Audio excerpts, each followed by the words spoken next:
Hello friends, welcome to my channel. तो चलिए economic का 10 क्विज देखते हैं। तो जो हमारा चैनल पर नए हैं, चैनल को ज़रूर सब्सक्राइब कर ले ताकि आपको नोटिफिकेशन जो है मिलता रहे, ठीक है ना। तो चलिए देखते हैं आज का पहला क्वेश्चन। तो पहला क्वेश्चन कुछ ऐसा है कि निम्नलिखित कथनों पर विचार कीजिए।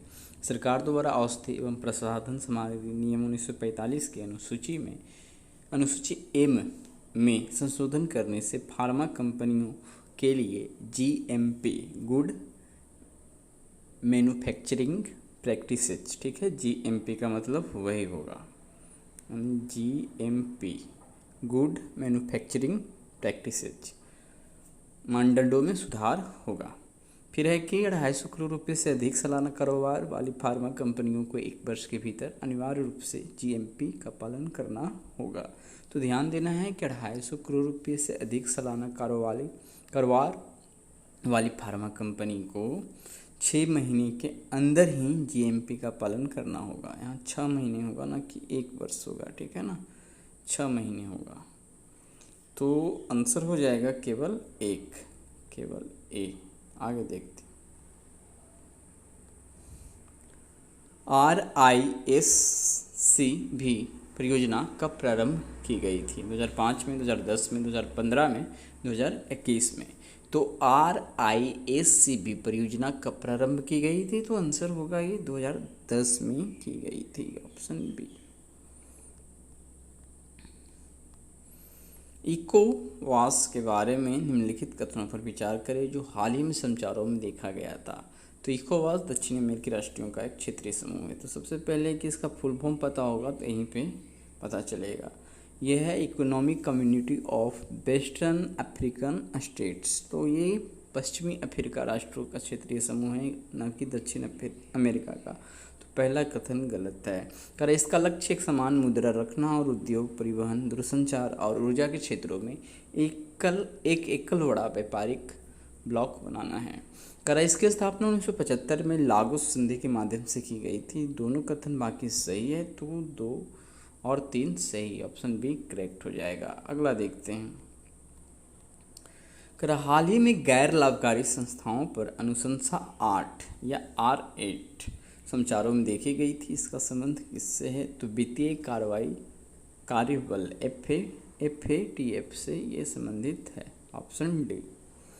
चलिए अगला देखते हैं।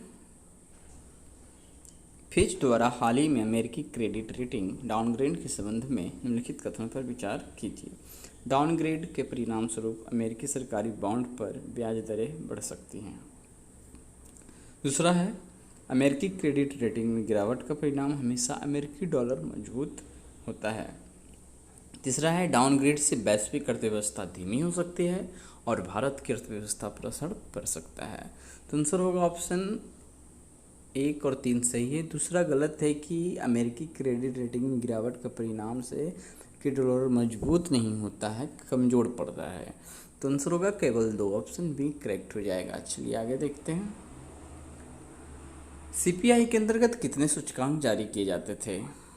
तो 2011 के पहले जो है CPI के अंतर्गत सूचकांक जो जारी किए जाते थे 4, उसके बाद 3 नए और जोड़े गए थे उस वक्त, ठीक है। उसमें से क्या है, चलिए वो आगे होगा, एक को हटा दिया गया था।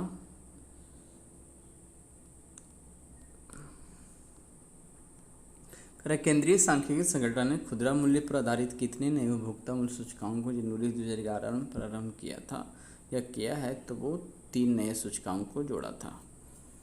आगे देखते हैं।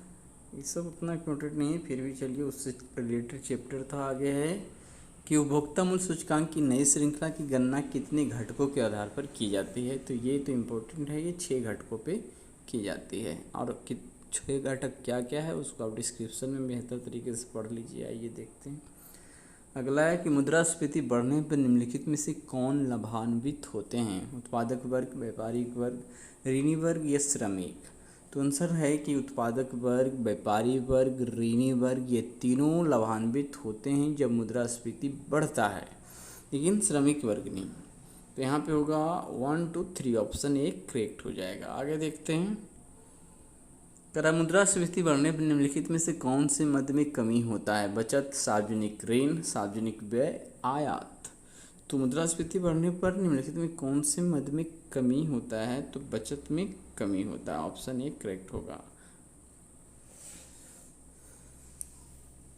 बाकी सार्वजनिक ऋण, सार्वजनिक व्यय, आयात ये सब बढ़ते हैं, ठीक है ना, और बाकी में बचत में सिर्फ कमी होता है। तो ये भी यहाँ पे ध्यान रखना है, ये तीनों में वृद्धि होता है। तो आज हमने 10 क्वेश्चन देख लिए इकोनॉमिक्स से। तो मिलते हैं अगले दिन साइंस के क्वेश्चन के साथ। तब तक हमारे चैनल पर बने रहे, वीडियो देखते रहें। धन्यवाद।